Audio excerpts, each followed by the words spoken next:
Salut les potos, dans ce nouveau format, j'ai décidé de répondre directement à vos questions et à l'approche du printemps, j'ai choisi la question d'Anthony qui me demande quel vélo choisir avec un beau budget de 4000 € pour quelqu'un qui roule 4 fois par semaine et cherche la polyvalence. Je vais vous proposer différentes options, que ce soit sur le marché du neuf, de l'occasion ou du reconditionné. Allez, c'est parti. On commence sans plus attendre par une proposition sur le marché du neuf et pour ce budget, j'ai été choisir chez Origine un vélo que j'ai eu la chance de tester l'année dernière, à savoir l'Axom, qui représente pour moi la polyvalence que tu recherches. Et dans ton budget de 4000 €, bonne nouvelle, on peut aller chercher le GTO, qui est la version avec la fibre modulée de façon à être la plus confortable possible. Ce vélo te permettra donc de rouler sur route très vite, mais également, pourquoi pas, de faire du gravel léger si tu veux monter une deuxième paire de roues.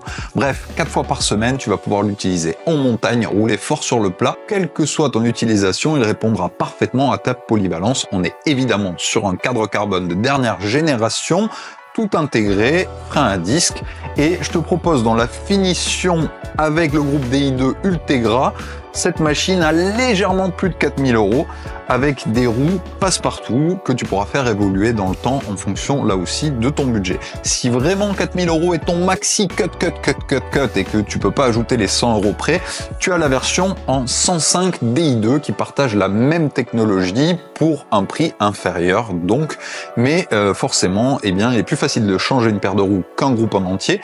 Moi, je te conseillerais, si tu peux te le permettre, d'aller plutôt vers l'Ultegra, tu l'as compris. Maintenant, il ne te reste plus qu'à aller faire un tour sur le configurateur d'Origine et te faire plaisir sur les couleurs et les différentes configurations.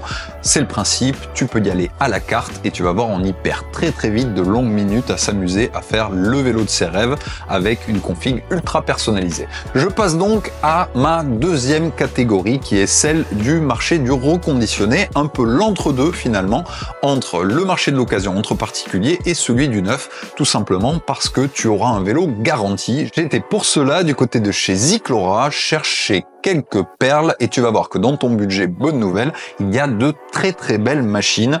Et je commence donc par ce magnifique Scott Addict RC20 équipé en SRAM Force 12 vitesses. Donc on est là aussi sur un niveau d'équipement haut de gamme, sur un changement de vitesse électronique à 12 rapports. SRAM a une philosophie légèrement différente de Shimano au niveau des développements, mais on est sur de l'équivalent, ce qui rend ce vélo très polyvalent. Le Scott Addict n'a plus à démontrer ses qualités, c'est un cadre très polyvalent, ce que tu m'avais demandé, extrêmement moderne, beau, au demeurant, en tout cas c'est ce que je pense. J'aime particulièrement ce petit coloris bleu, mais ça c'est les goûts et les couleurs, à toi de me dire si ça répond à ce que tu cherchais. En tout cas, on est sur un budget de 4000 €, donc là aussi c'est respecté. Les roues sont relativement polyvalentes, mais on est sur une section qui est quand même assez haute, donc si tu fais beaucoup de haute montagne, ce ne sera peut-être pas les plus adaptés, mais en tout cas c'est une très belle machine qui rentre dans ton budget et qui a surtout de très belles années devant elle. En deuxième proposition, toujours chez Ziclora, je te propose cette Torbea Orca M2, toujours équipé en SRAM Force d'ailleurs, donc facile à comparer.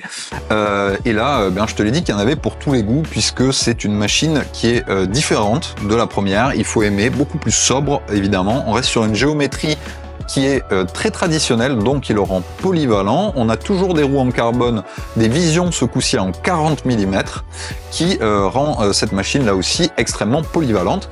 L'avantage, c'est que le budget est légèrement inférieur par rapport au Scott Addict qu'on a vu précédemment, et ce vélo m'a l'air en parfait état là aussi.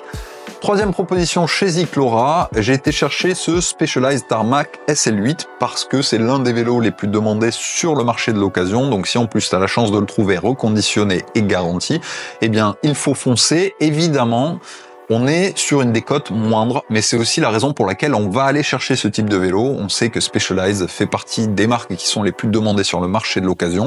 Donc, lors de ta réflexion, si tu en achètes un, tu sais que tu vas le payer un peu plus cher, mais c'est aussi dans l'idée de le revendre plus cher si tu dois le garder seulement quelques mois ou quelques années. Donc ça dépend de votre typologie de consommation. Si vous gardez les vélos très longtemps, c'est peut-être moins important. Si en revanche vous les changez régulièrement, regardez la décote et donc choisissez les marques en fonction. Bref, tu auras remarqué aussi que ce vélo est une petite taille, donc pas forcément adapté à tout le monde, mais tu ne l'avais pas précisé et les conseils valent pour tout le monde. C'est d'ailleurs mon conseil aussi, si vous allez chez Cyclora, pensez à appliquer les filtres de la taille dès le début, au moins ça vous permet de ne voir que les vélos reconditionnés adaptés à votre recherche. En tout cas, ce SP en version expert, moi je le trouve très très beau et il rentre aussi dans ton budget, légèrement au-dessus, allez, mais en tout cas, fort est à parier que si tu le gardes un an, tu pourras le revendre sans avoir perdu trop d'argent et la bonne nouvelle, c'est que pendant cette année, il sera garanti par Cyclora. Une fois que on a donné ces trois propositions sur le marché reconditionné, eh bien, pour celles et ceux qui cherchent les meilleures affaires d'un point de vue économique, il reste le marché de l'occasion pur. Et pour cela, j'ai été faire un tour du côté de chez Bicycle, qui est tout simplement la plus grosse marketplace de vélos d'occasion en Europe et j'ai envie de dire même dans le monde, puisque c'est plus de 34 pays en Europe et même en Amérique que sont vendus ou d'où viennent aussi les vélos. D'ailleurs, vous pouvez le voir à travers les différentes annonces, vous avez le pays du vendeur à chaque fois. Donc je commence par la première proposition qui est ce Giant TCR Advance 0. Alors pour moi, c'est une superbe machine qui rentre dans ton budget. C'est un vélo polyvalent, mais c'est quand même un vélo très racing, avec le côté slooping du TCR hein, qui est inhérent à ce modèle. Ça le rend quand même très très nerveux, et donc si par exemple t'aimes les longues distances, je te conseillerais plutôt un deuxième modèle, toujours chez Giant et toujours chez Bicycle, qui est ce défi Advance 0 2025. En plus de ça, il est à 3100 €, donc on est quand même bien en dessous de ton budget. C'est aussi l'avantage du marché de l'occasion, forcément. Et bien voilà, c'est ma proposition, coup de cœur en tout cas. Ce défi, c'est vraiment un vélo fait pour l'endurance. À peine plus de 3000 €. Là aussi, on peut aller jusqu'à 38 mm de section pneumatique sur un vélo comme ça. Tu pourras te permettre de faire des sorties gravel comme des sorties sur la route, quelle que soit ton activité. C'est un vélo qui reprend les grandes lignes du TCR, donc qui est aussi très très répondant et rigide. Voilà, c'est en tout cas, selon moi, une très bonne option pour ta recherche. Autre proposition, parce qu'il en faut pour tous les goûts et pour toutes les marques, un vélo qui le dit dans son nom, c'est le Canyon Endurace. Il est fait pour être polyvalent, forcément, j'ai eu la chance de le tester. D'ailleurs, c'est un vélo qui rend très bien, mais qui est aussi très confortable. Dans cette version DI2 Ultegra 2024, tu es aussi dans ton budget, puisqu'on est à 3200 €. J'aime bien la couleur, qui est neutre, et donc il sera plus facile à revendre aussi, si c'est dans ton objectif. Voilà, c'est une très belle occasion selon moi également. Et puis j'ai une troisième proposition, toujours chez Bicycle. Là, c'est un peu plus risqué ou original, puisque c'est une marque qu'on voit moins souvent sur nos routes. Il s'agit de ce magnifique Aurum Magma. Si vous vous souvenez, c'est la marque qui a été créée par Alberto Contador et son frangin, qui est d'ailleurs utilisé par l'équipe Polti Visite Malta.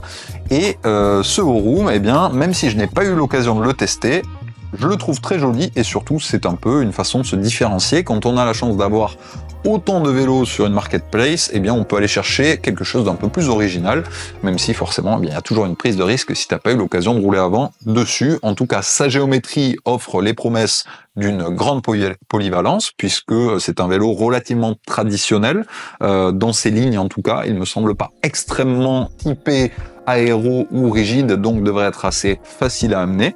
Et puis ben, dans cette finition à nouveau Ultegra DI2, tu as un vélo extrêmement moderne qui devrait te permettre de rouler tranquillement tes 4 fois par semaine comme annoncé. Voilà, ce que je peux ajouter, c'est que eh bien, si vous êtes en manque de budget, parce que 4000 € c'est quand même un gros budget pour changer de machine, eh bien peut-être que la première des choses à voir, c'est combien vaut votre machine actuelle, et pour ça, Bicycle offre eh bien, un algorithme qui vous suggère le prix idéal pour revendre votre vélo. Donc si vous voulez vendre votre machine actuelle avant de réinvestir, n'hésitez pas, je vous mets le lien en dessous en description. Si vous passez par ma page, vous pourrez profiter de 30% sur les conditions de frais de vente sur Bicycle. Donc allez faire un tour et voyez ce que ça peut vous rapporter, comme ça vous pouvez l'ajouter ou l'enlever à votre budget en fonction de ce que vous aviez imaginé. Voilà les potos pour mes propositions du jour sur cette question. N'hésitez pas dans les commentaires justement à mettre d'autres suggestions de questions auxquelles vous aimeriez que je réponde, que ce soit sur un guide d'achat ou sur la pratique. Enfin, je voulais préciser quelque chose, vous aurez sûrement remarqué que dans mes propositions, il n'y a pas un vélo à patins, à frein à patins, et oui. Eh bien, sachez que ce n'est absolument pas un choix personnel, mais c'est tout simplement parce qu'il y a de moins en moins de vélos à patins sur le marché de l'occasion à ces prix-là. Et c'est à mon avis, plutôt une bonne nouvelle ou une opportunité, tout simplement parce que eh bien, les vélos à frein à patins ont beaucoup décoté et donc vous allez plutôt les retrouver pour de très belles machines, toujours équipées avec de l'Ultegra, du SRAM Force, etc. à quasiment la moitié de ce budget. Donc voilà, 4000 €, c'est un très beau budget. On a de quoi avoir des machines modernes et très récentes, mais n'hésitez pas, si vous avez moins que ça, à aller faire un tour du côté des vélos à patins qui restent de très beaux vélos, très performants et qui peuvent encore eh bien servir de très belles années. Voilà, ça pourra faire l'objet d'une future vidéo. D'ailleurs, n'hésitez pas, je vous l'ai dit en commentaire, à suggérer. En conclusion, mon conseil lorsque vous avez à faire un achat, c'est de choisir votre approche, à savoir lorsqu'on prend un vélo, soit on part sur un coup de cœur durable, à savoir un vélo ultra personnalisé, celui qu'on a rêvé de se payer depuis des années, mais qu'on va garder aussi pendant très longtemps, auquel cas on peut prendre des risques et faire des choix qui soient très tranchés. Dans un autre cas, si vous changez de vélo régulièrement, eh bien regardez plutôt du côté du marché de l'occasion avec des vélos qui soient à faible décote, donc des marques qui se revendent plutôt bien. J'ai cité Specialized, j'aurais pu vous parler de Canyon, mais globalement je pense que vous les connaissez. D'ailleurs, n'hésitez pas à vous les suggérer en commentaire, les marques les plus demandées. Et puis, choisissez plutôt des couleurs qui se revendent facilement, c'est-à-dire qui soient un peu moins risqué. Voilà les amis, dites-moi en commentaire, n'hésitez pas d'ailleurs à ajouter vos propres conseils et puis on se retrouve très bientôt pour une nouvelle pause café pour partager nos expériences et nos conseils sur le monde du vélo. Vous retrouvez tout d'ailleurs en description, les liens des différentes machines que je vous ai conseillées. Si elles sont plus dispo, c'est pas ma faute. Salut les potos!